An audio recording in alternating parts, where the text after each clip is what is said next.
वालेकुम viewers, welcome to Ilmi institute for competitive exams. आज हम पॉलिटिकल साइंस में डिस्कस करेंगे कि सॉवरेनिटी क्या होती है। ठीक, आइए लेक्चर शुरू करते हैं। सॉवरेनिटी, अगर इटमोलॉजी को देखा जाए, इटमोलॉजी कहते हैं ओरिजिन ऑफ द वर्ड। तो सॉवरेनिटी का जो वर्ड है ये लैटिन ओरिजिन रखता है। लैटिन वर्ड सुप्रेनस से निकला हुआ है जिसका मतलब है सुप्रीम। ठीक, अब सॉवरेनिटी कहते किसे हैं? An authority supreme above all other authorities, एक ऐसी अथॉरिटी जो कि बाकी जितनी भी अथॉरिटीज हैं उन सब से सुप्रीम हो, उन सब से ऊपर हो, उन सब के ऊपर उसका कंट्रोल हो। ठीक, अब ये जो वर्ड है सॉवरेनिटी, ये पहली बार जीन बॉर्डन, एक फ्रेंच फिलोसोफर है, उसने यूज किया। उसने अपनी एक बुक लिखी द रिपब्लिक 1576 में। इस बुक के अंदर उसने ये वर्ड इंट्रोड्यूस किया, यूज किया for the very first time. ठीक, अब जीन बॉर्डन कहते हैं sovereignty is absolute and perpetual power of state that is the greatest power to command. कि सॉवरेनिटी क्या है? एक एब्सोल्यूट और परपेचुअल पावर है। एब्सोल्यूट, कंप्लीट, मुकम्मल, और परपेचुअल, हमेशा रहेगी। ठीक, जिसके अंदर चेंज नहीं आएगा। ठीक, तो ये परपेचुअल पावर है स्टेट की। ये जो मॉडर्न सेंस में हम स्टेट समझते हैं ना, हम जिस स्टेट में रह रहे हैं, ये उसकी पावर है। That is the greatest power to command. ठीक, यानी स्टेट पावरफुल इदारा है, सॉवरेन इदारा है। इससे नीचे जितने भी इंस्टीट्यूशंस हैं वो सब इस स्टेट के अंडर हैं। ठीक, और कमांड की पावर, उनको रेगुलेट करने की, जो उसके नीचे सिटीजन्स हैं, इंस्टीट्यूशंस हैं, उनको रेगुलेट करने की, कमांड करने की, उनके ऊपर अथॉरिटी की पावर सारी किसके पास है? स्टेट के पास है। It means state is the sovereign institution of all other institutions. ठीक, अब जरा देखें development of the idea of sovereignty, कि ये आइडिया डेवलप कैसे हुआ, इसको जरा अंडरस्टैंड करें। जीन बॉर्डन ने 1576 में ये टर्म सॉवरेनिटी को इंट्रोड्यूस किया, लेकिन इससे पहले 16th सेंचुरी से पहले इस टर्म का एज सच कोई एग्जिस्टेंस नहीं थी, इस टर्म की। ठीक, तो यही हम डिस्कस करेंगे कि जब इसकी प्रॉपर एग्जिस्टेंस नहीं थी तो कैसे इसकी डेवलपमेंट हुई इस आइडिया की। देखें, होली रोमन एम्पायर, जब ये दौर था, इनको जरा गौर से सुने, एक स्टोरी की तरह सुने। तो क्या था? चर्च की अथॉरिटी थी। जितनी भी लैंड होती थी वो चर्च के कब्जे में होती थी। ठीक, तो लोग जो है वो प्राइवेट, जो प्रॉपर्टी का कंसेप्ट है, वो प्राइवेट लैंड लोगों के पास नहीं होती थी, बल्कि जितनी भी लैंड थी चर्च के पास थी। और चर्च क्या करता था? एक्सप्लॉइट करता था लोगों को in the name of laws of God. ठीक, तो लोग तंग आ गए, अथॉरिटी ऑफ चर्च से तंग आ गए। रिलीजन के जो एस्पेक्ट्स थे, जो इनके लॉज ऑफ गॉड थे, उनको प्रेफर करते थे चर्च वाले ह्यूमन लॉज के ऊपर। लोग इससे भी तंग थे। ठीक, तो कहने का मकसद यह है कि होली रोमन एम्पायर में चर्च अपने आप को फाइनल अथॉरिटी मानता था, जिस पे लोग खुश नहीं थे और रेजिस्ट करते थे इस बात को। ठीक, अगर मोनार्की का दौर देखा जाए, जब मोनार्क्स होते थे, बड़े बड़े बादशाह होते थे, तो ये भी देखा गया है कि बादशाह अपनी विल को इम्पोज करता था लोगों के ऊपर। लोगों के बारे में नहीं सोचता था, उसकी जो रियाया है, उसकी जो सब्जेक्ट्स हैं, उनके बारे में नहीं सोचता था, मासेस के बारे में, बल्कि अपनी विल को उनके ऊपर इम्पोज करने की कोशिश करता था, जिसकी वजह से लोग इस बात को भी रेजिस्ट करते थे। प्लस मोनार्की में एक और चीज सामने नजर आती है कि मोनार्क्स अपने आप को कहते थे कि we have the divine rights to rule. ठीक, डिवाइन राइट्स ऑफ किंग, कि हमारे पास डिवाइन राइट्स हैं कि हम आपको रूल कर सकते हैं। और ये राइट्स हमें किसने दिए हैं? डिवाइन का वर्ड मैंने यूज किया तो इट मीन्स हमें ये राइट्स गॉड की तरफ से मिले हैं। ये राइट, ये हक हमें गॉड की तरफ से मिला है कि हम आपको रूल करें। अगेन लोगों ने रेजिस्ट किया। मसला ये था कि लोगों की जो विल है, लोगों के जो राइट्स हैं, वो ना होली रोमन एम्पायर में उनको मिल रहे थे, ना मोनार्की के अंदर उनको मिल रहे थे। इसलिए लोग रेजिस्ट कर रहे थे। अगर फ्यूडलिज्म के दौर को देखा जाए तब भी यही बात नजर आती है। जो बड़े बड़े नोबल्स होते हैं, जो आजकल हम कहते हैं फ्यूडल लॉर्ड, सरदारी निजाम है, ठीक, तो फ्यूडल तो एक छोटे एरिया का सरदार होता है ना, मोनार्क तो पूरी एक उसकी अपनी रियासत होती थी। और होली रोमन एम्पायर का तो एक पूरा ही बहुत वास्ट एरिया पे उनकी अपनी हुकूमत रही है, ठीक, होल्ड रहा है। फ्यूडलिज्म की अगर बात की जाए तो एक छोटे एरिया में एक सरदार अपने आप को सॉवरन मानता है, अथॉरिटी मानता है, फाइनल अथॉरिटी मानता है, जिसकी वजह से सरदार अपने डिसीजंस इंपोज करता है लोगों के ऊपर। फ्यूडलिज्म में ये चीज नजर आती है।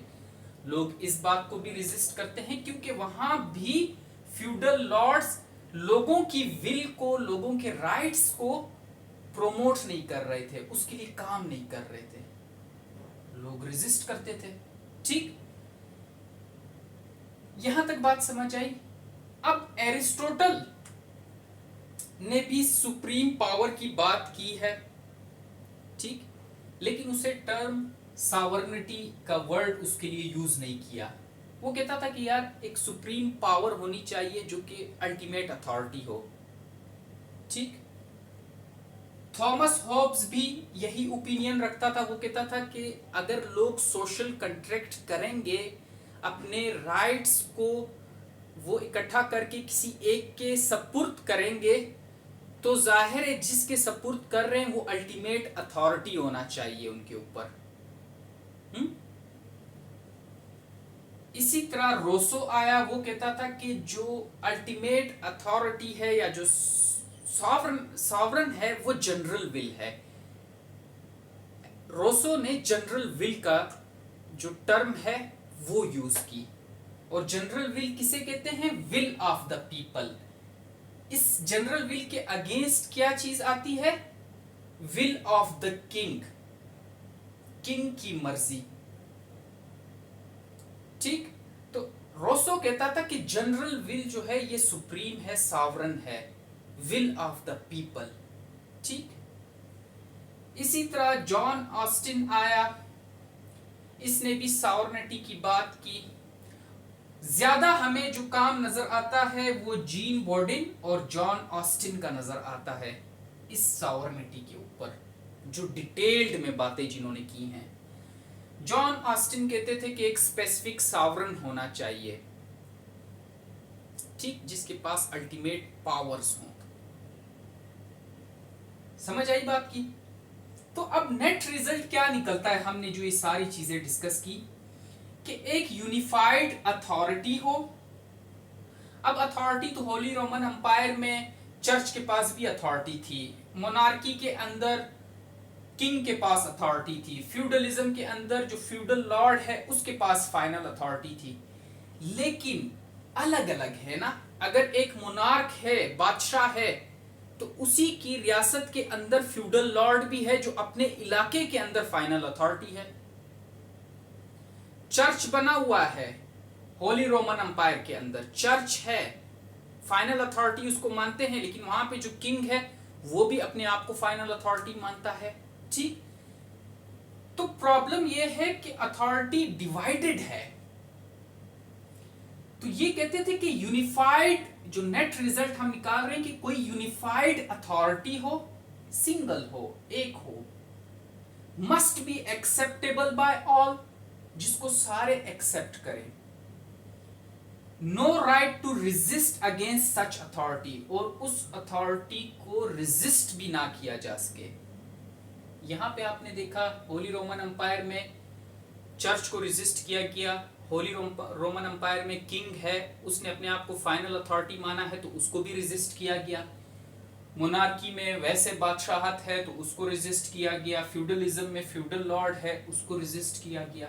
ठीक, फ्रेंच रेवोल्यूशन आप, मैं इसलिए कह रहा हूं क्योंकि आप में से अक्सर को पता होगा फ्रेंच रेवोल्यूशन बेस्ट एग्जांपल है कि मोनार्की के अगेंस्ट रेजिस्ट किया लोगों ने, जिस पे रोसो ने कहा जनरल विल आई। ठीक,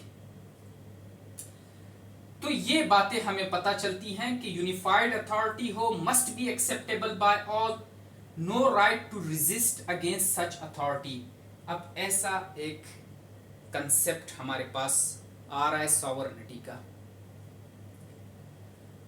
अब ये सब उन्हें कहां मिलता है हमें ये सब चीजें?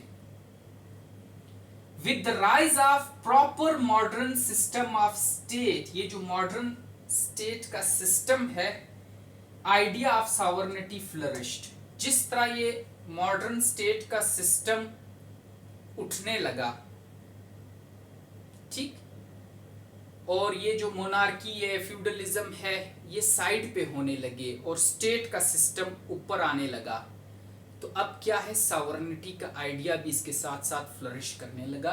किस तरह? State was recognized as supreme over all its citizens and institutions. अब प्रॉपर एक सॉवरेनिटी का कंसेप्ट आ गया। स्टेट को क्या कहा गया कि ये सुप्रीम है over all its citizens and institutions. यही बातें आई कि यूनिफाइड अथॉरिटी है, must be acceptable by all है ये state, no right to resist against such authority.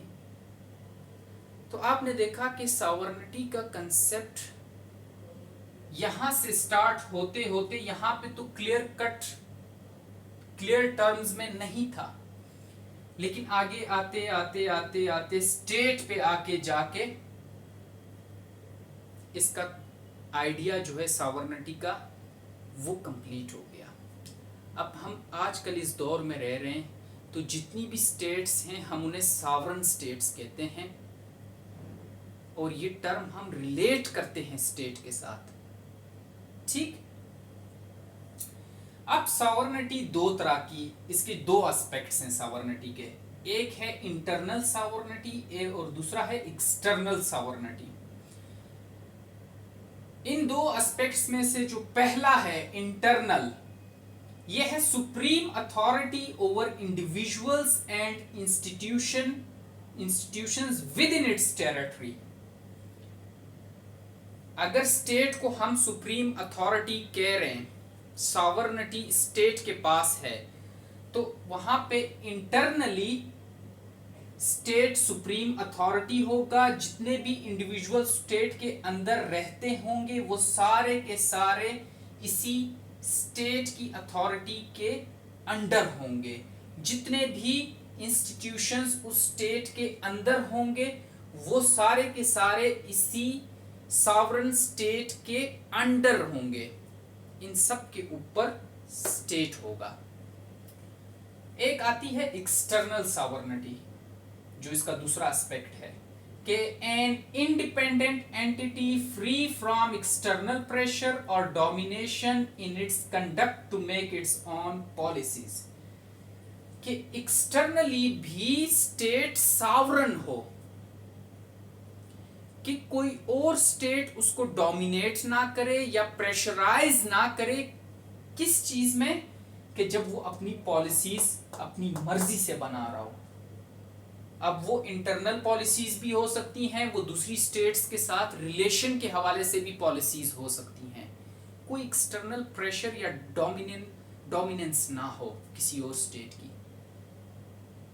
तो एक स्टेट के अंदर ये दोनों एस्पेक्ट्स मौजूद होते हैं, इंटरनल सॉवरेनिटी भी होती है और स्टेट के पास एक्सटर्नल सॉवरेनिटी भी होती है। समझ आई? अब मोनिस्ट और प्लूरलिस्ट ये तो अलग स्कूल ऑफ थॉट्स हैं जिन्होंने सॉवरेनिटी के ऊपर अलग तरह से बात की है। नेक्स्ट लेक्चर उसी के बारे में है, आपको मे बी डिस्क्रिप्शन में लिंक मिल जाए नेक्स्ट लेक्चर का, या जितने भी लेक्चर्स चलेंगे उनके डिस्क्रिप्शन में आपको लिंक मिल जाए, या फिर आप डायरेक्टली जाके प्लेलिस्ट से लेक्चर्स को देख सकते हैं। थैंक यू, अल्लाह हाफिज़।